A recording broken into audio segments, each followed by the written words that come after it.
Rashad, why you didn't hit me up? What's up, Rashad? Hey, Rashad. What's up, Rashad? Thank you, Rashad. Brother, I love you, brother. What's up, Rashad? What it do, boy? Hey, Rashad.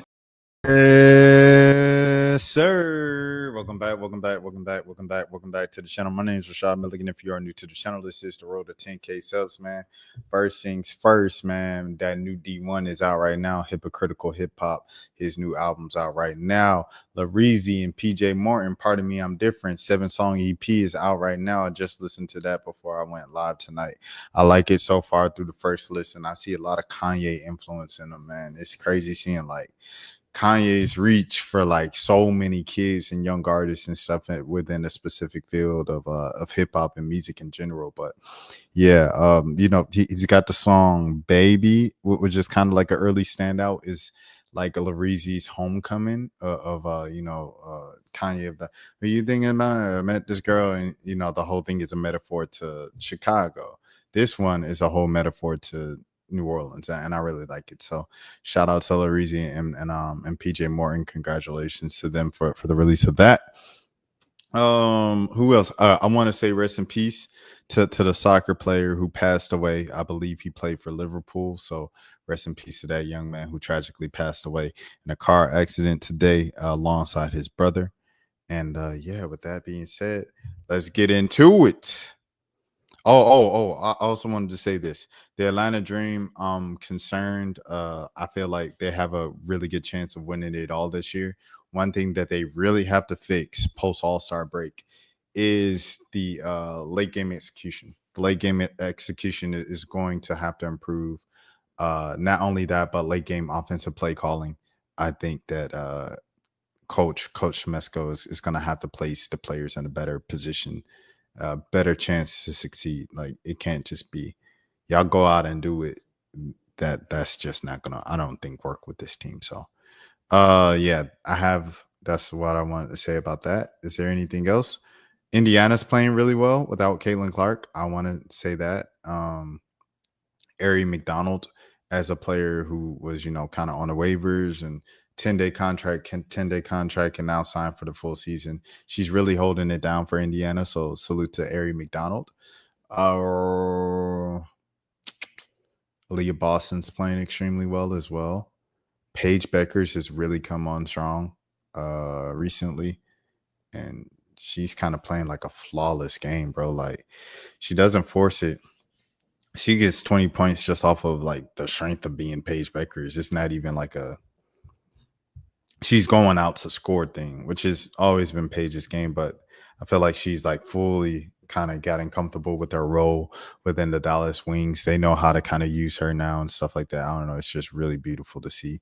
Shout out to Paige Beckers. Okay, with that being said, now let's get into it. How long was that intro? Like 3 minutes? 3-minute intro. Okay, but we're going to get into it now, man. This was popping in the morning.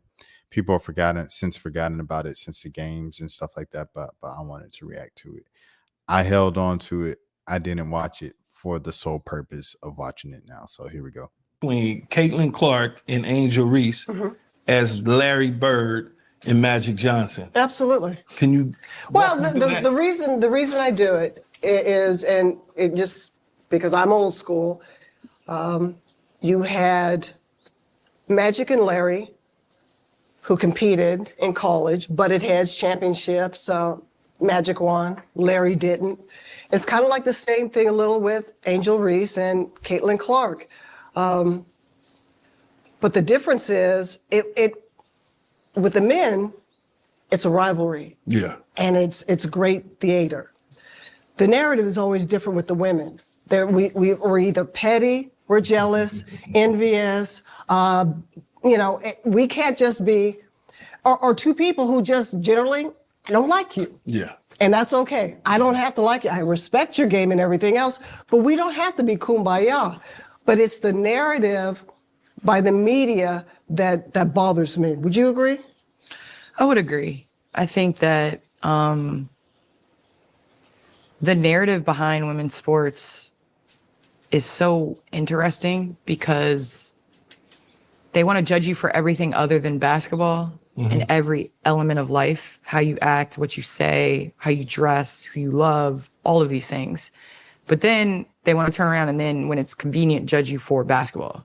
So it's just like, you can't win, honestly. And I feel like, you know, you turn on and you talk about Russell Westbrook and Kevin Durant when KD decided to go to Golden State. Everybody was tuned into that game to see how they interacted, how they whatever. But the narrative behind it was so different. Yeah.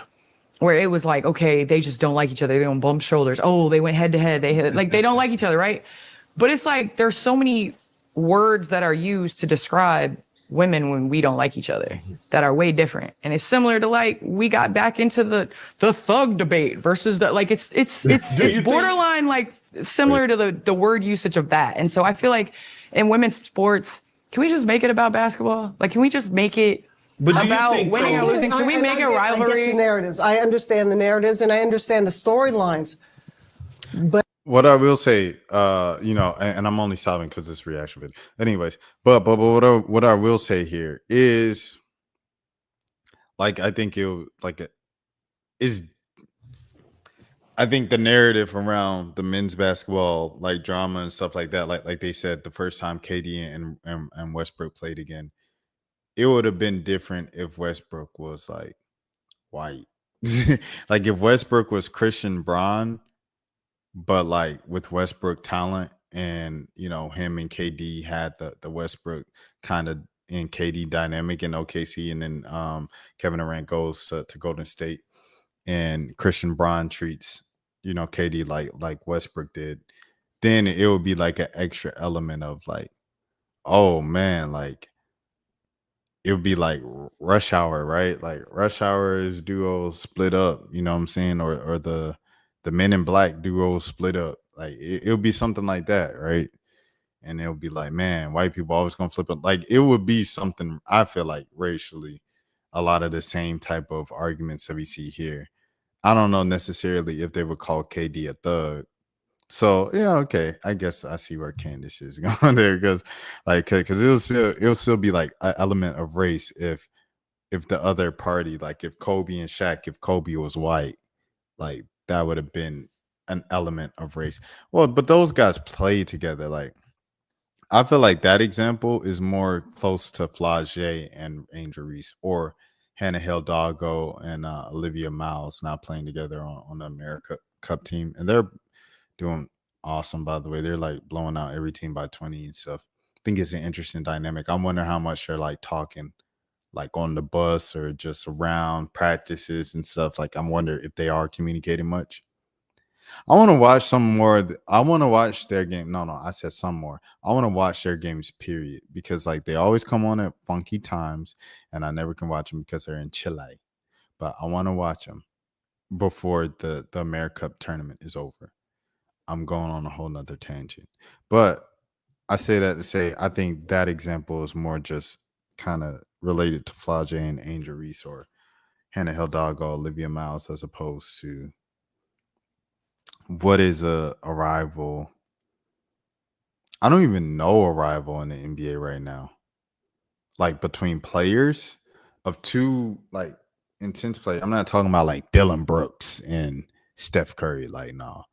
I mean like, oh, Cade Cunningham and Jalen Green. Or Trae Young and Luka Doncic. But I feel like, nah, that Luka Doncic, Trae Young thing is still kind of held on to a little bit. It's not talked about nearly as much now. But maybe Cade Cunningham and Jalen Green. Yeah, I'll say those two. Yeah. Okay, so those two, right? Like people aren't. If one of them was white, I think the conversation would be crazier. But I don't know, bro. Like I can't even imagine it. These are just hypotheticals. Anyways, let's get back. But at some point, can we just look at the fact that Caitlyn is a baller? She's a dog hooper. I mean, she wants to get after it. The same thing with Angel. Angel's game is ever evolving, which it should, you know. And they both want to win. That should be enough in itself. But as long as, I mean, I could care less what people say, as long as it doesn't dictate who they are. Mm-hmm. You know, like you said, keep it in between the lines. But how do we fix the racial component that's out there in terms of young lady from Iowa who's Before they answer it, it's 3 black people trying to answer this question right now. I don't think that's the right type of panel or demographic or background that you need to really get to a solution for this. white, another young lady who's black from Louisiana, and now the media is now in some of Kincaid. I guess I would say Angel from Baltimore. Kincaid. Chicago. She's from Baltimore. Chicago. She's from Baltimore. And then you got Indiana. I mean, listen, you're asking to fix like sports. Yes, we unite, but we can't fix our world society. First. Yeah, like Man, salute, bruh. Salute, bruh. Shout out Candace Parker. Shout out Cheryl Miller, man. I ain't gonna lie, these hitters is bad in 1,000. Well, no, I won't say that because I just disagreed with Candace when she said KD and Russell Westbrook. They bad in 950. Like, I think you're asking of these ladies like too much, and the narratives behind it. Now everybody has an opinion, Twitter fingers, all that stuff. But I do believe like anything you say is going to be critiqued or changed in different ways. Right. Any soundbite that you take can be changed into whatever. Let's just get this straight. Have they grown the game? 100%. Has their rivalry helped in that? 100%. Is Caitlin Clark a freaking baller? Yeah. Is she a generational player? Is she fun to watch? 100%. Do people watch them when they compete and scrutinize every single thing? Yes, that's fine. Leave it as is. But it's just an interesting dynamic because I think, you always follow the patterns of what has come before you. And some of the same conversations we were having about Larry Bird and Magic. I mean, it was similar conversations. Now, what will come of it, they went on to be 2 of the all-time greats. Mm-hmm. So let's see if that happens. Very good friends. And exactly. Very, very exactly. good friends. Exactly. So, Candace, let's talk about one of your old teams, the Sparks. They went out and got Kelsey Plum this offseason. When you look back at your career with the Sparks, in general, you had, 9 different coaches, something like that. I mean, it's like it was something like that. Something crazy like that. One general manager and 9 coaches. Like they said there at the end of like Magic and Bird became like very good friends and they had commercials and stuff like that with Converse. I don't think that I just don't think that they rock with each other like that. And I've said this before. RG3 said this and they got on RG3, but RG3 also said some other stuff. Like he said hate is a strong word. And he just made that up because he don't know the people. But do I think they like each other? I don't think they necessarily care for each other. And I made that video before and stuff like that. Like I don't think they care for each other. Like I mean, in a way of it's not like, oh, I love Caitlyn. Like they might love Caitlyn. She might love Caitlyn's game, and Caitlyn might love Angel's game, but like they don't love each other like friends. Like, oh, I love Angel. Oh, I love Caitlyn. Like I don't think it's like that. Nah. But they're competing right now too, so it's just like. Everybody don't have to be friends. Like it's a lot of fraternizing around the league. Like, old heads complain about it all the time. Like, why are these people friends? Like, what was a good example? It's a lot of like former Team USA players, like teammates and stuff like that. They're just like buddy. Like Haley Jones and Aaliyah Boston are like this. I'm trying to think of some other players on like different teams that are just like buddy, right? Like they're best friends. There's a lot of players from on Rival with their like Angel and Kyle Copper, like they're really close and stuff like like it's different players and Rakia and Stewie and all the unrivaled teammates and stuff like that. Like they're really close with each other. But I say all this to say at the end of the day, if they never played together on Unrivaled, they would probably be the same thing. Like it's just, you're competing right now. You're active players. We can be friends when we retired and sit in front row at the All-Star game, bro. Like until then, like we're competing. So that's what I think. I do think, I don't know whose live I said this on. I did say, I said this on my live. I was talking to SSB. But, like they would make a gazillion dollars if they did a commercial together, like a McDonald's commercial together. And like the shootout that, Larry Bird and Dwight Howard, Larry Bird and Michael Jordan was doing, and then You know, it ended up becoming like the dang LeBron James and Dwight Howard, you know, kind of doing a shoot around and stuff like that, a horse competition. They should definitely do something like that and capitalize on it while everything's hot. Because Paige is coming, bro. I ain't even gonna lie to you. Paige is coming. And I know some people are like, you think they're gonna throw the full bag behind Paige? Since she's kind of like out, this is a whole nother conversation. Is America ready for this conversation? I don't know. But like Paige has been thrown so many bags already, Gatorade, and you know, she already had Nike going on at UConn. I think Paige might for real break barriers, bro. As dramatic as that sounds, I think she's gonna break barriers for like what the type of bags and endorsements that a white gay woman can get. And salute to Sue Bird and DT and everything like that, and Stewie, even because Stewie's got her own shoe, but I think Paige can like she can get the money like. We'll see though. We'll see. And of course, Juju already dang near on every commercial. Juju and Flage, they're on like every commercial already. So we'll just see. We'll see what happens. All right, next, man. Sophie Cunningham is walking back her comments. Yeah. Okay. First of all, I know the history behind the WNBA. I know that both of those cities have had teams before, and they got us where we're at. So I'm thankful for that. All I was really getting at is like Broadway, the off-court lifestyle, and so I think that is. You play in Indiana. Salute to Indiana. We some Indianimals. Rest in peace to Michael Jackson. Shout out to Freddie Gibbs. Shout out to Mike Epps. Shout out to David Shealy, Fishers in Indiana, and Gary Harris. But shout out to Tiana Trump. But you shout out to Paul George. Shout out to Danny Granger. Shout out to Tyrese Halliburton. Shout out to Miles Turner. Shout out to Jermaine O'Neal, Brad Miller, Ron Artest, if you know, you know, Steven Jackson, Reggie Miller. I think I already said Reggie Miller's name. You play Indiana, bro. Shout out to Mike Woodson, Bobby Knight, if you know, you know. Shout out to Victor Oladipo. Shout out to the Indy 500. Shout out to Danica Patrick, if you know, you know. But like, what? It's really intriguing. I think Miami's intriguing. That's all I was getting at. I'm thankful for what they've done for our history of the sport.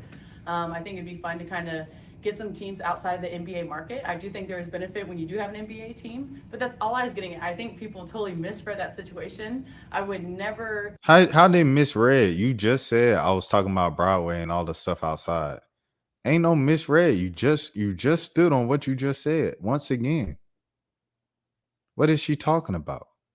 Speak down upon middle-class, blue-collar working people. That's where I come from. I'm from Missouri. I get I'm in Indiana, and that's kind of why I'm hinting at Broadway sounds fun. Sophie in Miami sounds fun. All I was getting at. How important do you feel like those off-court things are to players choosing where they ultimately play? I mean, I think lifestyle is super important. I think that Man, she choking on these words. you're in bro. the gym quite a bit, and during season, you know, you live in the gym. But I think for a lot of people, they like balance. I think a lot of people are trying to have families nowadays too, and so I do think that balance is super important, especially for mental health nowadays. What did you make of the reaction to what you said? I mean, the people that hype you up are going to be the same people who shoot you down, and so for me, I always just kind of stay right here in the middle. I think that was my personal opinion. It's me. Like, people are going to love me, people are going to hate me. I think that's with anyone, and so that's just what it is. Sophie is Sophie. If anything about it, she's consistent with it.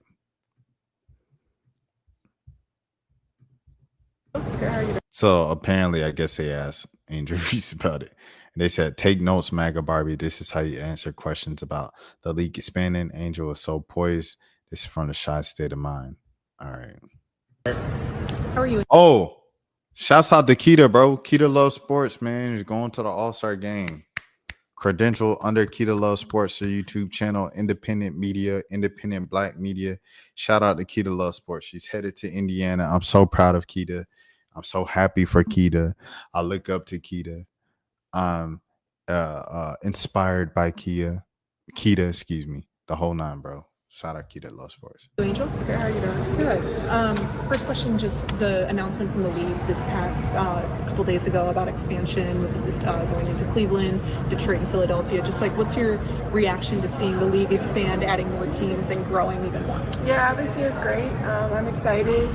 Philly obviously is close to home. Cleveland, they had the Final Four there. And Detroit is also a great city because obviously we had a team there before. So I'm super excited about that, but also still focused on prioritizing on things that we don't have within the teams we have now. I think that's really important, and continuing that with the new CBA coming up. So I know we're doing a great job emphasizing that, putting the press on them about that too. But obviously super excited to continue to grow. And more players can be in this league because this league is great. And there are a lot of great players out there that don't have an opportunity to play right now. How are you, Angel? Okay, how are you doing? That's what you call PR training. She had the answer ready, prepared to go. They trained her on that. They said, okay, say they ask you about the it's a hot topic. How you gonna answer the question about the song? So she had that question ready to go. Look how long from the time they asked. First question, just the announcement from the league this past couple days ago about expansion going into Cleveland, Detroit, and Philadelphia. Just like, what's your reaction to seeing the league expand, adding more teams, and growing? Because she practiced this last night. Yeah, obviously. Okay, she asked the question. Yeah. She finished asking the question before the end of the second. Angel already said, yeah, I've been seeing within the same second. She was already at her. She practiced that. That's what you call PR training, bro. Shout out to her whole team. Shout out to everybody, you know what I'm saying? Getting her prepared, everybody in her circle. A lot of people want to call Angel unprofessional, ratchet, the whole nine, but it's like little things like that you pay attention to. Like, she always smiles. Every single time that you say, hey, Angel, in a press conference, she says, hey, back. Like, if you say, hey, Angel, and then ask the question, she always says, hi. Like, she always does that. She's been nothing but nice to the media, despite how cruel or whatever they could be to her. And I don't know. I always, like, just admire that. It's the little things that people don't be picking up, bro, that I'm like, yo, like, give her respect on that. Next scene, man. Hard pivot, hard news. A tragedy in Chicago. This is from the Chicago Sun-Times. The boyfriend, I think brother and friend of the rapper Mello Buckzz, excuse me, are among the 4 who were unalived in a river north Uding. Devontae Williamson, 23, was described as quote unquote very outgoing, very popular at a balloon release on Thursday. The family of Taylor Walker, 26, said that she was a sweet girl, quote unquote, who quote unquote took care of her siblings and her mother. This is written by Bob Chorito for the Sun-Times and Sydney Hernandez. Just a impactful picture here, powerful picture. Who took this picture? This picture right here is crazy. Tyler Pascat. Shout out to Tyler Pascat. All right. In the hours since the mass shooting, at the River North restaurant, the family of Devontae Williamson has come across multiple videos on social media of the gunfire that unalived him. You see people running and they are constantly ooting, said Andrea Williamson, Devontae Williamson's mother. To do that to people, the majority of them were women. To take people's loved ones away, they need to be locked up. Devontae Williamson, 23, was one of 4 people unalived at a drive-by ooting that happened around 11 p.m. on Wednesday as a crowd gathered outside of Artist Restaurant and Lounge on 311 Chicago Avenue, where an album release party was taking place for Devontae's girlfriend, Melanie Dole, a drill rapper known as Mello Buckzz. Another 14 people were also wounded in the tragedy. Another victim of the shooting, Taylor Walker, 26, also knew Dole, her family said. Other victims were identified as Aviance King and Leon Henry, 25, according to the Cook County Medical Examiner's Office. So not her brother. A lot of people are saying her brother, unless one of these people are her brother and just have a different last name. On Thursday, friends and relatives of the victims were in disbelief over the fatal tragedy and gathered in different parts of Chicago to support each other. Dozens of Walker's friends and family gathered at the Chicago Vocational Career Academy, Walker's alma mater, to release pink and white balloons in honor of her in less than 24 hours of the tragedy. They hugged each other and shared stories of Walker, who was described as a sweet girl, quote unquote. Jeez Louise, man. Look at that pain from the mother, man. That's tough. Walker's mother, Sharonda Booth, said losing her daughter has left a hole in her heart. Oh my goodness. I know I can't question God, she said with tears in her eyes. I know he must have a better plan for her. Capitalize her. He. Walker was a hairdresser and often styled her family and friends. She was friends with Buckzz and often did her hair, said Stacy Bryson, Walker's aunt. She went to support her friend. Bryson said, "These young ladies are just trying to do something with their lives, but they can't go anywhere without being targeted. It has to stop 100%.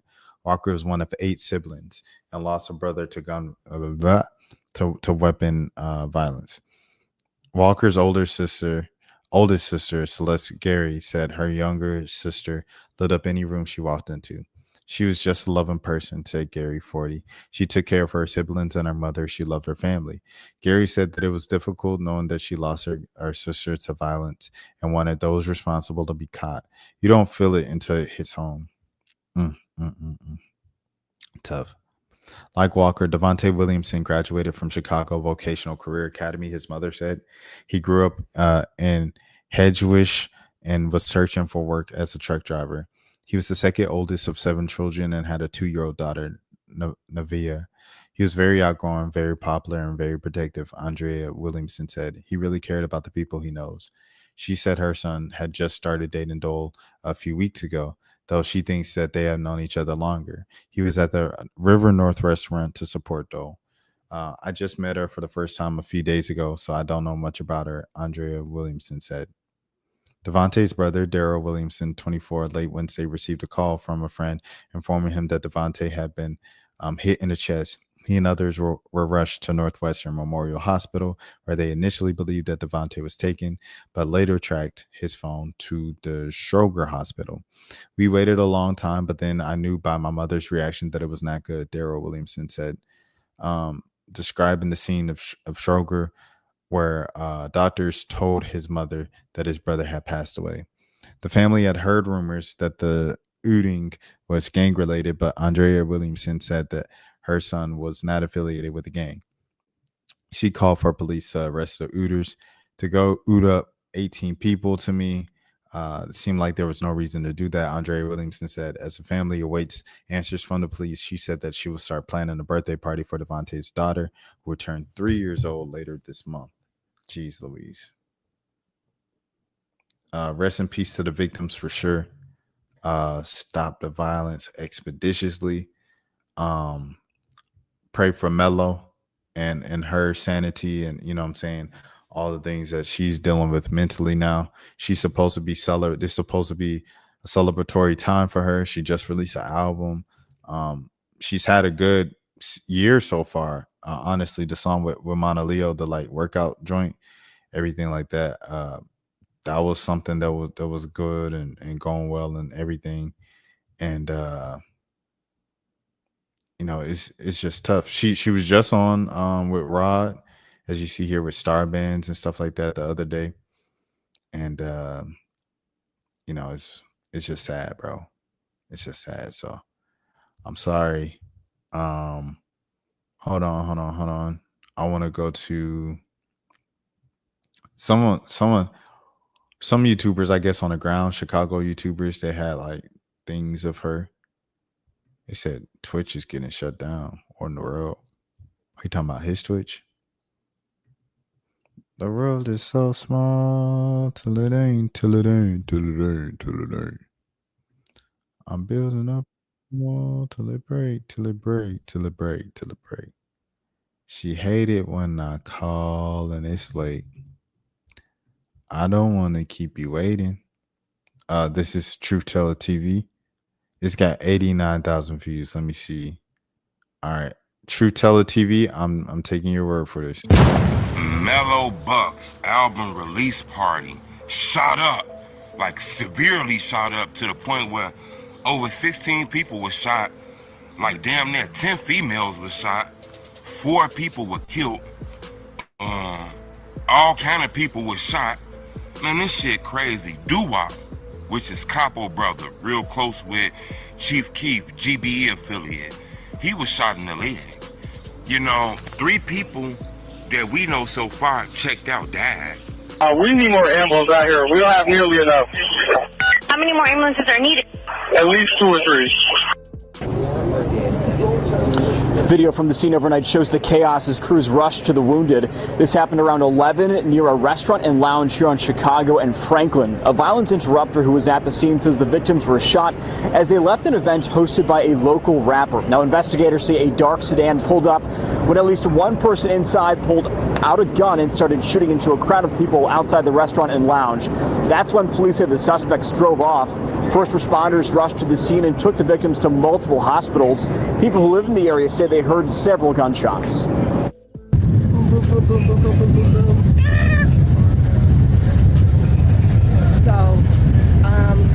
hasn't been that bad in a while. Now, police are still investigating, but our source tells us investigators believe multiple shooters were involved. Back here live in River North at this hour. Chicago police also tell us they are still looking for suspects at this hour. Of course, as we learn more information throughout the morning, Tanya and Val will be sure to bring you the latest from River North. Back to you. Christian, thank you. And of course, there is a heartbreaking scene at Northwestern Hospital where many of those victims were taken. Stephanie Wade has been talking to families there. Stephanie. Tanya, it really is just absolutely heartbreaking here at the hospital right now, where police just gave updates on the condition of victims here to mourning family members. According to police, 9 people were taken here to Northwestern. That is half of the 18 victims in this shooting investigation. Others were taken to Stroger Hospital, Mount Sinai, as well as Illinois Masonic. One woman I spoke to tells me her daughter was shot in the chest. Her daughter's girlfriend was also shot and injured at a mixtape release event in River North last night. Video from the scene shows multiple victims being rushed to waiting ambulances. Okay, it's somebody else died. We don't know them yet. But so far we got 3 people that died. One person is a member of No Limit. He passed away. A female passed away. A lot of people, it was all kind of shootings, man. Everybody was bleeding everywhere. This shit crazy because this one of the biggest mass shootings we done had where all these people checked out. So far we have 4. They say it could be up to 5-6 people that got killed. That's crazy. Rapper Mello Buckzz was doing a show. And I'm finna tell you, because there was some beef between these crews earlier. So hit the like button, gold on this video, 1,000 likes. You know, a lot of people want to know, why would you have an album release party in Chicago when you know how Chicago is? Why you having anything that got the word party in it? We don't understand that. You know, and it was in the River North community, which is crazy as hell because that's known as a nice community. But I guess somebody got the low on them that No Limit in here having an album release party. It's crazy because earlier yesterday, one of their ops was killed. His name is Drills from 9-5. There was a lot of No Limit members dissing him, cracking jokes about him. You know, he had Big Op saying shit about him. He had the No Limit Shorty saying shit about him. Even had Bloodhound saying shit about him, and they linked with No Limit too. Then later on that night, this big shooting happened. You know, it's a guy named Drills who was killed. People said he got killed going on the drill.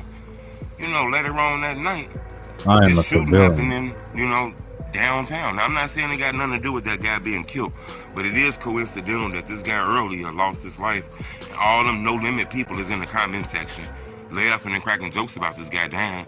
And then later on that night, this big shooting happened. You know, it's girls that got killed, men, some people we didn't even know anything about this beef. They just there. Somebody shot the whole event up, man. Blood every motherfucker well.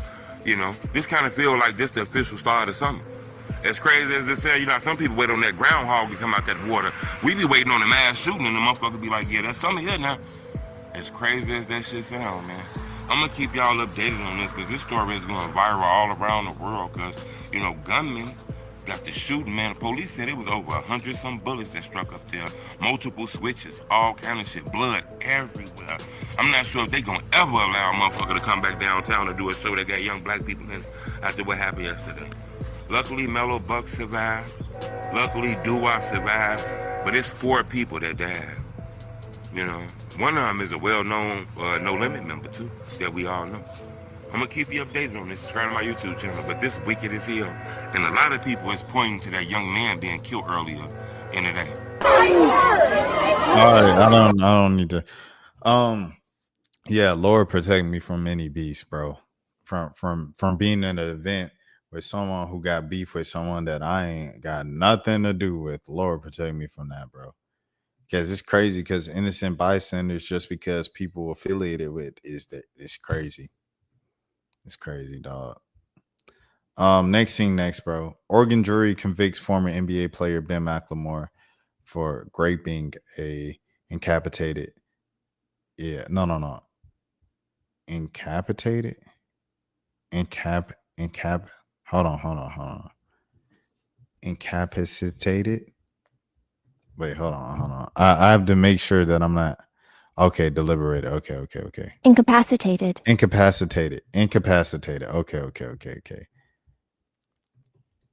It's 4:50 a.m.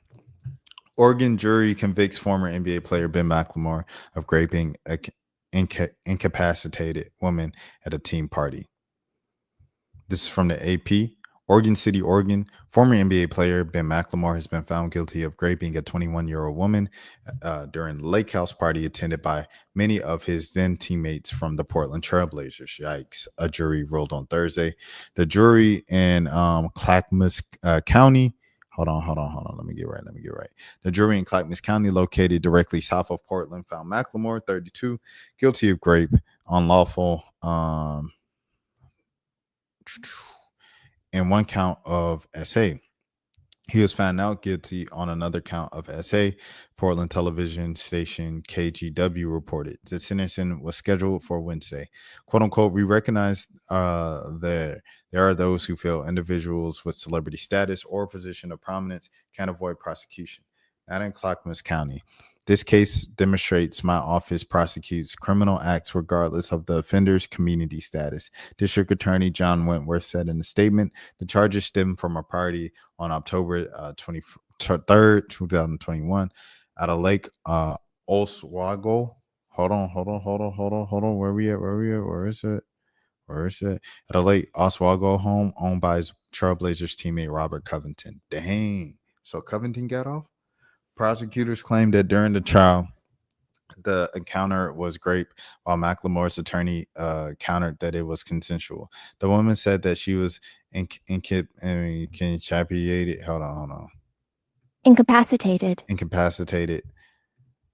The woman said she was incapacitated after a night of heavy drinking and was unable to give consent. Prosecutors submitted photos of the woman hovering over a toilet and then passed out on the couch, to Oregon Live earlier reported. She said she woke up at one point later during the rape and froze in terror. "I don't know who this person is," she testified. "This is a random person that is doing something like this to me." The Associated Press does not usually identify the victims of SA. At one point, she said she let her body slide on the floor in an effort to stop the attack. The woman testified McLemore pulled her back onto the couch and continued. Covington earlier testified that he saw a woman flirting with McLemore while they sat on the couch. McLemore testified that he was also drinking, but claimed that the encounter was consensual. He also said that he and the woman did not have a conversation before, during, or after the fact, after which he immediately left home. One of his attorneys, Chris Weinmiller, said that McLemore left after he received an angry message from his then wife, who tracked him and wanted to know why he wasn't in their Lake Oswego home. Clackamas County prosecutor Scott Healy. That's crazy, first of all. Like, brother, not only is you like accused of what you accused of, but you had a wife, bro. Like, oh my gosh. Like, he was just wilding. Like, geez Louise, dude. Oh my goodness. Anyways, Clackamas County prosecutor Scott Healy said that there was no confusion, quote unquote, when you look at all the surrounding circumstances and you assess the evidence in this case. I submit to you that the defendant is guilty, he said in the closing arguments on Tuesday. Another defense attorney, Lisa Maxfield, argued that McLemore's acquittal, the only reasonable verdict in this case was 2 people got inebriated and got intimate, and the man was drunker than the woman. The only reasonable verdict in this case is that it's not guilty, she said. The woman said that she did not hire an attorney to sue McLemore and didn't seek money from him. Instead, she pursued the criminal case because, quote unquote, you can't just do that to someone, let alone someone you don't know. Yo, I'm not gonna lie to you. The fact that she skipped civil court for the money and went straight to criminal because she wanted to see she didn't want no money.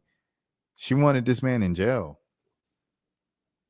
I always look at that, bro. I always look at that, dog. I always look at that. That's not good. That's not good, bro. McLemore, who played college at Kansas, was the 7th pick of the 2013 NBA draft by the Sacramento Kings. He also played for Memphis, Houston, and the Los Angeles Lakers, before his last NBA season with Portland in 2021-2022. Since then, he played in Europe and China. He last August, he signed with the team in Turkey. Dang. It's cooked, bro. So when is the sentencing? He was found guilty, right? He was convicted. So when is the sentencing? Does anybody know the sentencing time? Let me see. Ben McLemore sentencing. McLemore sentencing. This is crazy. Like, this kind of flew under the radar, bro. Like, Ben McLemore, like when he was at Kansas, dog, was like a superstar, bro. He was like he was super. He was that guy at Kansas. Brothers used to press me on the carrot colored bus. Sentencing date. I'm trying to find a sentencing date. Is there anything here? I don't see a sentencing date. Oh, he was convicted on 3 felony counts and he faces more than 8 years in prison under Measure 11. 8 years is kind of light. I'm not even going to lie to you, bro.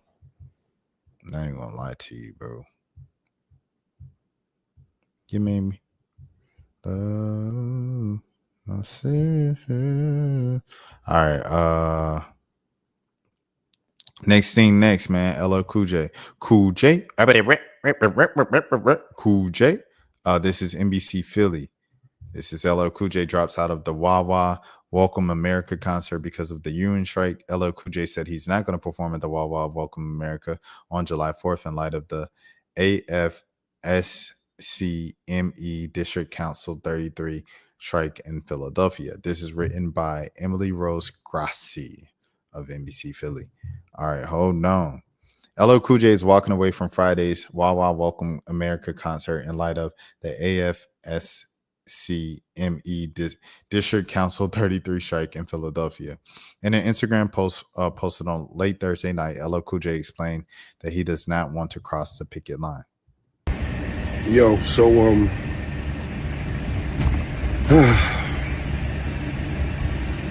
I understand there's a lot going on in Philadelphia right now, and you know, I never ever want to disappoint my fans, and especially in Philadelphia, y'all mean too much to me. But there's absolutely no way that I could perform, cross a picket line, and pick up money when I know that people are out there fighting for a living wage. I'm not doing that. You know what I'm saying? I've been coming to Philly my whole life. You know, I have respect for the city, you know what I'm saying, of course. And I hope that, you know, the mayor and the city can make a deal. I hope it works out. I'm still gonna come to Philly in case it works out. I'm gonna be in town, y'all. But I'm just letting you know, I'm not gonna cross a picket line and perform for money when people are hurting. That's it. So I love y'all. I'm on my way to Philly, and peace and love. Salute to LL Cool J, bro, for standing on his morals and going on that.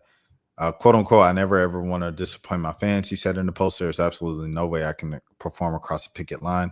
The rapper said that he'll be in the city in hopes that a resolution is made between the Philadelphia leaders and the union. If there's a deal that is reached between the two parties, LL Cool J said that he will perform on Benjamin Franklin Parkway on Friday, July 4th. That's the same place where they do the Made in America festival. Shout out to Jay-Z and by the Rocky statue and stuff like that. I think off top, before I finish the story, I think LL Cool J and Common probably like represent real hip hop, quote unquote, more than like, I say you could argue any other rapper, to be honest. To be honest, bro. Like you could say Grandmaster Flash or Rakim, or you know what I'm saying, like one of the GOATs, but or Slick Rick. But I think, you know, rest in peace to Biz Marquis Soul. He represents hip hop as well, like to the core. But yeah, LL Cool J and Common might be like up there, bro, for sure. Greg Bowl, the president of the AFSME District Council 33, he put out this statement. Hold on, let me zoom in. LL Cool J's decision to stand in solidarity with the labor movement by choosing not to cross a picket line is a powerful testament to his respect for workers' rights. His actions highlight the importance of, what is this? I got a text at 5 a.m. What's this text? No, twin. Oh. Uh-oh. All right. We'll handle that later. His actions highlight the importance of supporting those who strive for fair treatment and better working conditions by prioritizing his dignity and respect of laborers over potential fan disappointment. LL Cool J sends a strong message about the value of unity and collective action. His support underscores the significance of the labor movement and his ongoing fight for justice and equality. We are grateful for his exemplary stance and his impact on it has on raising awareness and fostering respect for working people everywhere. LL Cool J is truly the GOAT. Greg Boulware, president of the AFSME Council District 33. District Council 33. LL Cool J's decision is okay. I just read that. Philadelphia Mayor Cheryl Parker responded to LL Cool J's decision to drop out the Wawa American concert in a social media post on Thursday night. I am aware that LL Cool J has decided not to perform at the Wawa Welcome America July 4th concert tomorrow evening on Parkway. I spoke with LL Cool J personally today. I respect his decision and understand his desire to see the city unified. He's always welcome in Philadelphia. That's nice. Welcome America has not commented on the situation. All right. Yeah, once again, shout out to LL for standing up for something, bro. Stand up for something or fall for anything. Stand on morals and putting money over morals, bro. I mean, putting morals over money, like, man, y'all see what's going on the internet right now, bro. Y'all see what's going on. People telling them stop, but folks are still going for what? For money, ultimately.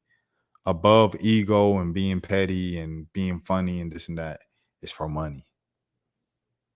Take notes from the OGs, bro. Take notes from the legends who have stood the test of time through multiple decades. Like, okay, you might be approaching a decade, but these guys have done decades with an S, you know what I'm saying? So definitely. Let me see. Lil Twin. Ain't the time, Lil Twin. I'm sorry, you know I'm on stream. Why you always text me back when I'm on stream, Twin? All right. BBC. A look at the key items in Trump's sprawling budget bill. Okay. This is the big beautiful bill that passed today. You guys seen it? U.S. President Donald Trump's budget mega bill is set to become law after it passed on its final vote in the House of Representatives. The president is now poised to sign the bill into law during the ceremony on Friday. Its advancement has not been easy. The legislation stoked disputes among the lawmakers from Trump's own Republican Party, who control both chambers of Congress, over social programs and spending levels. The Congressional Budget Office estimates that the bill will add $3.3 trillion to federal deficits over the next 10 years and leave millions without health coverage, a forecast that the White House disputes. During the vote in the U.S. Senate earlier this week, Vice President J.D. Vance was forced to cast a tie-breaking vote in order to pass the bill. The legislation prospects in the House appear precarious. However, Republican rebels eventually got on board to support it following hours of wrangling on Thursday. Here's a look at some of the key items and hotly debated issues on the bill. Extension of 2017 Trump's tax cuts. During his first term, Trump had signed the Tax Cuts and Jobs Act, which lowers taxes for corporations and individuals across most income brackets. Trump had touted the law as one that would stimulate economic growth, but experts have argued that it benefited wealthy Americans the most. Key provisions of the law are set to expire in December, but the sprawling budget bill currently before lawmakers aims to make those tax cuts permanent. It also increases standard deductions by $1,000 for individuals and $2,000 for married couples until 2028. Steep cuts to Medicaid. To help finance tax cuts elsewhere, Republicans have added additional restrictions and requirements for Medicaid, the healthcare program relied on by millions of disabled and low-income Americans. Changes to Medicaid, one of the biggest components of federal spending, has been a major source of political strife. One of the changes are new work requirements for childless adults without disabilities. Oh, dang. The bill says that they will be required to work at least 80 hours per month from December 2026. Another proposed change to the program is requiring Medicaid re-enrollment to shift from once a year to every 6 months. Enrollees would also have to provide additional income and residency verifications. The Senate proposal puts more restrictions on Medicaid, which likely will cause more headaches for Republicans in the House. The upper chamber version proposes to lower taxes, which states to use to help fund the share of Medicaid costs from 6% to 3.5% by 2032. Complaints from some Republicans in states draw funding from these taxes, especially the rural hospitals, led to the Senate to delay the cuts and add a $50 billion rural hospital fund. The Senate bill also proposes tightening eligibility requirements so that able-bodied adults with children aged 15 and over would need to work or volunteer at least 80 hours a month.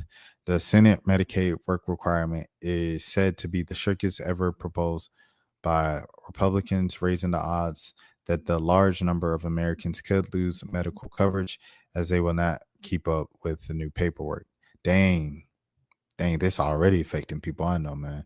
The Congressional Budget Office estimates that nearly 12 million Americans could lose their health coverage by the end of the next decade as a result of proposed changes. Social Security taxes. On the campaign trail, Trump vowed to eliminate the taxes on Social Security income, monthly payments to Americans of retirement age, and people with disabilities. The House bill fell short on delivering that promise, but it did temporarily increase the standard deduction up to $4,000 for individuals 65 and over. That deduction will be in place from 2025 to 2028.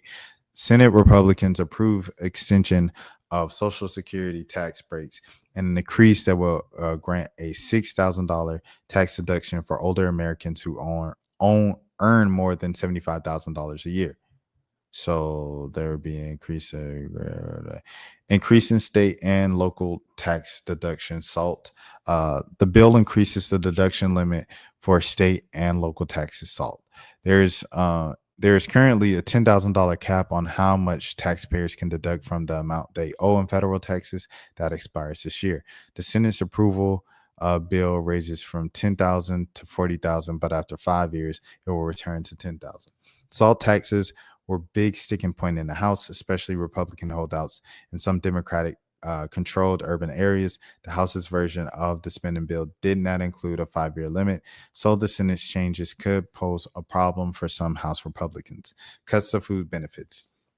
Reforms have also been added to the Supplemental Nutrition Assistance Program, SNAP, which is used by over 40 million low-income Americans. The Senate bill requires states to contribute more to the program, which is fully funded by the federal government. So they're saying, just use, so it's just like state taxes are going to this stuff, I guess, instead of just federal taxes and everything. The government would contribute to fully fund the benefits for the states that have an error of a payment rate below 6%, but states with higher error rates would be on the hook for anywhere from 5% to 15% on the program's cost. This change will start in 2028. The Senate bill also adds work requirements for able-bodied SNAP enrollees who do not have dependents. No tax on overtime, tips or other elements. The no tax on tips provision in the budget bill will mark a win for one of Trump's promises during the campaign. The Senate bill being considered by the House would allow individuals to deduct a certain amount of tip wages and overtime for their taxes. However, they propose that gradually phasing out those benefits from based on annual income starting from $150,000 for individuals and $300,000 for joint filers. This would expire in 2028. The Senate legislation will permanently increase child tax credit to $2,200, which is $300 less than House lawmakers advised. The House version required both parents to have a Social Security number, but the Senate okayed a requirement for only one parent. The upper chamber's bill also proposes raising the debt ceiling by $5 trillion more than the $4 trillion approved by the House last month. The debt ceiling is the limit on the amount of the money that the U.S. government can borrow to pay its bills. Lifting the debt limit allows government to pay for programs already approved by Congress. Clean energy incentives reduction. One of the most notable divisions between the House and Senate Republicans are the Senate's proposal for clean energy tax breaks. Although both call for an end to the Biden-era federal clean energy tax credits, Senate Republicans approve phasing them out more slowly. For instance, the Senate has extended the runway for businesses that build wind and solar farms to still benefit from tax credits. However, both the House and Senate the versions seek to deny credits to companies whose supply chains may have ties to quote unquote foreign entity of concern, such as China. Companies that begin construction this year could qualify for a full tax break. That drops to 60% if they begin construction in 2026 and 20% if they begin in 2027. That credit will disappear in 2028. The House version of the bill sought to end tax breaks for companies almost immediately. So if you didn't know, it's pretty much like the Biden-Harris administration. They focus a lot on environmental benefits and stuff like that. So it was like if you did energy cars and batteries and things of that sort, as opposed to gas cars, you got a credit for that, a tax credit, a tax break and things of that sort. And so a lot of people were kind of doing that. Electricity, electric cars, electric this, electric that. And Trump is like, nah, to heck with that, because we already got so much dang, you know what I'm saying, debt that is, you know, kind of all this inflation is become a cause of that, because you're giving these tax breaks and all of this stuff to benefit people who are going, quote unquote, for environmentally friendly stuff. Total savings over the next 10 years, it will be negative $930 billion. Goodness gracious. Screen injury, negative $488 billion, and food benefit, negative $287 billion. Goodness gracious. Lord have mercy. Cumulative costs over the next 10 years, tax extensions, $4.5 trillion, defense, $150 billion, and borders, $129 billion. What happens next? Now that the bill is passed the House, its next step is that the president says to officially be signed into law. The White House says that President Trump will sign it on a ceremony on 4th of July at 5 o'clock Eastern, 4 Central. White House Press Secretary Carolyn Leavitt reacted to the bill's passing with one-word message on social media. Victory, she said, alongside American flag image. So there's that from BBC. And here's the White House. They're talking about the myth of the One Big Beautiful Bill. The myth, the One Big Beautiful Bill is, quote unquote, just a tax break for billionaires. Fact, the One Big Beautiful Bill delivers the largest middle and working class tax cuts in U.S. history. The president legislation will work with more than $10,000 a year to put back in the pockets of the typical hardworking families. This is the most pro-growth, pro-worker, pro-family legislation ever crafted. The myth, the One Big Beautiful Bill, quote unquote, takes from the poor and gives to the rich. Fact, low income workers stand to receive the largest percentage of the reduction in their tax liability. The One Big Beautiful Bill delivers the largest tax cut in history for working and middle class Americans. Myth, the One Big Beautiful Bill makes life unaffordable. Fact, The bill delivers bigger paychecks, expanding take home for over $10,000 per year for the typical family. Myth, the one big beautiful bill, quote unquote, hurts low income families. Fact, the one big beautiful bill is the most pro family legislation ever crafted. It will deliver larger paychecks, giving more than $10,000 boosts annually to everyday families. We are also expanding opportunity zones, expanding child care access, increasing the child tax credit, and create a newborn savings account.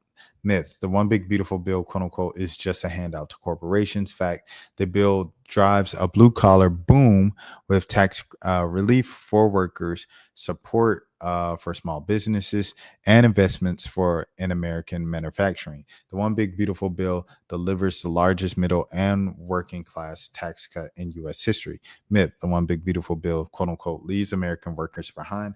Fact, this is the most pro-American worker bill in history. The one big beautiful bill boosts to pay for millions, and with no tax on tips on overtime, those hourly and service jobs receive additional tax relief. My question is, why does everything have to be an absolute? Like, this is the best ever. This is the craziest. This is the most in history. Like, why does everything have to be that? I don't know, just a question. The one big beautiful bill myth, quote unquote, hurt small businesses. Facts. The one big beautiful bill will make the Trump tax cuts permanent, including a small business deduction, helping the Main Street grow and hire. Failure to pass this legislation will result in a $4 trillion tax hike. Myth, the one big beautiful bill, quote unquote, kicks American families off of Medicaid. Fact, as president has stated numerous times, there will be no cuts to Medicaid. The one big beautiful bill protects and strengthens Medicaid for those who rely on it: pregnant women, children, seniors, and people with disabilities and low-income families. Well, elimination, waste, fraud, and abuse. The one big beautiful bill removes illegal aliens, enforces work requirements, and protects Medicaid for those truly vulnerable. So what about the unemployed? The one big beautiful bill, quote unquote, cuts Medicare. Fact, Medicare has not been touched by the bill. Absolutely nothing in this bill reduces spending on Medicare benefits. This legislation does not make a single cut to welfare programs. It safeguards and protects those programs for eligible Americans. Myth, the one big beautiful bill, quote unquote, will close rural hospitals. Fact, rural hospitals comprise of just 7% of all hospitals spending on Medicaid, illustrating that they are not benefited from the massive increase in waste, fraud, and abuse under the Biden administration. By strengthening Medicaid, we are making more resources available for vulnerable populations and safety net providers like rural hospitals. We are expanding rural hospital protection, providing targeted funds for rural care, and giving states flexibility to support local providers. Myth, quote unquote, people will literally die from the one big beautiful bill, and quote unquote, and millions will be kicked off of their health care. Fact, this is one of the most egregious deranged attacks from the left, peddling fear over facts. One big beautiful bill protects eligible Americans on federal welfare, including Medicaid. By strengthening the integrity of Medicaid by eliminating waste, fraud, and abuse, its resources can be refocused on providing better care on those whom the program was designed to serve: pregnant women, children, people with disabilities, low-income seniors, and other vulnerable low-income families.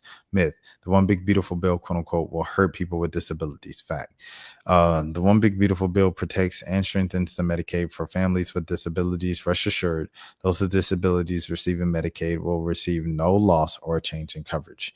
Myth, the one big beautiful bill, quote unquote, punishes vulnerable Americans with work requirements to receive their benefits. Fact, not true. The 20-hour hourly weekly requirement applies only to able-bodied adults without young children and promotes dignity, stability, and better health outcomes for their family. The one big beautiful bill restores the dignity to work with historically bipartisan work requirements for able-bodied Americans. We are implementing common sense Clinton-era work, volunteer education and training requirements with broad bipartisan support. Myth, there's no fraud in Medicaid. Republicans are taking coverage away from vulnerable populations. Fact, in the last 10 years, CMS admitted that improper payments for Medicaid have exceeded $500 billion. In the past year, taxpayers spent $56 billion on benefits to able-bodied adults abusing the system, and over 1 million illegal aliens are receiving free health care on the backs of taxpayers. The One Big Beautiful Bill removes illegal aliens, enacts work requirements for able-bodied adults, and protects Medicaid for the truly vulnerable. Myth: SNAP work requirements are unnecessary. Fact: only 28% of able-bodied adults are on SNAP work. The One Big Beautiful Bill promotes work, responsibility, and restores SNAP to serve the truly needy. SNAP enrollment remains high even in a strong economy, including millions of able-bodied adults who could work. In fact, almost 3/4 of able-bodied adults without dependence on SNAP have earned no income. The mission of the program of SNAP has failed. SNAP is intended as a temporary help to those who encounter tough times. We are strengthening the program to serve those who need it most. Who is who? Quote unquote. Myth: illegal aliens don't get federal benefits. Fact: illegals burden taxpayers with billions in costs of free healthcare and welfare benefits. The One Big Beautiful Bill ends Medicaid and SNAP fund fraud that ensures these programs serve only eligible Americans. Myth: the One Big Beautiful Bill, quote unquote, doesn't actually end taxes on Social Security. Fact: the One Big Beautiful Bill delivers historic tax relief to seniors with new tax deduction that, combined with other deductions, ensures the average Social Security beneficiary will pay zero taxes on Social Security. Myth: the One Big Beautiful Bill, quote unquote, increases the deficit. Fact: the One Big Beautiful Bill reduces the deficit over $2 trillion by increasing economic growth and cutting waste, fraud, and abuse across government programs at an unprecedented rate. This legislation delivers historic levels of mandatory savings. President Trump's pro-growth economic formula will reduce the deficit, increase wages, deliver American jobs, and drive down the cost of living. Quote unquote. Myth: but the CBO says. Fact: the Cricket Budget Office has a terrible record with its predictions and hasn't earned the attention the media gives it. The CBO misreads the economic consequences of extending the Trump tax cuts. The One Big Beautiful Bill delivers real savings that will unleash our economy and prevent the largest tax hike in history, resulting in historic prosperity while lowering the tax burden. Myth: there's too much pork in this bill. Fact: there's no pork in this bill. Every single provision in the One Big Beautiful Bill is a campaign promise to the American people elected President Trump to deliver. The only new spending bill is to secure the homeland of the United States and American sovereignty, which is fully paid for by the increased visa fees on foreigners. Myth: the One Big Beautiful Bill won't strengthen national security. Fact: One Big Beautiful Bill delivers on President Trump's peace through strength agenda by funding the Golden Dome missile defense system and modernizing our military to prioritize lethality and readiness. It fully equips our warfighters with the resources they need while modernizing and revolutionizing our equipment and technology. Myth: the One Big Beautiful Bill, quote unquote, helps big oil and locks up U.S. energy resources. Fact: quite the opposite. It unleashes American energy, refills the Strategic Petroleum Reserve, and repeals the Green New Scam policies. The One Big Beautiful Bill unleashes clean American-made energy and will reduce the cost of living for Americans nationwide. Myth: manufacturing jobs will go overseas. Fact: the One Big Beautiful Bill delivers 100% expensing for new domestic factories, revitalizes opportunity zones, and incentivizes companies that keep jobs in America. Myth: the One Big Beautiful Bill, quote unquote, neglects rural America. Fact: this invests in rural communities, expands the market access, and delivers historic support to farm families. Are we at the end? We are at the end. All right. Family, where are we at? Families.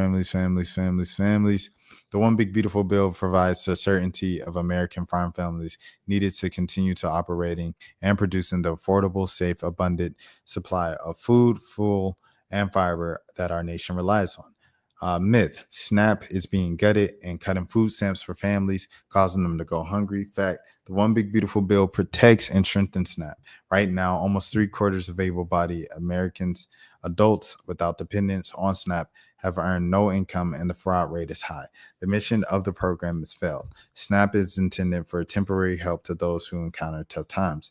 Now it's become bloated, that is leaving fewer resources for those truly in need. We are committed to preserving SNAP for the truly need. those truly in need.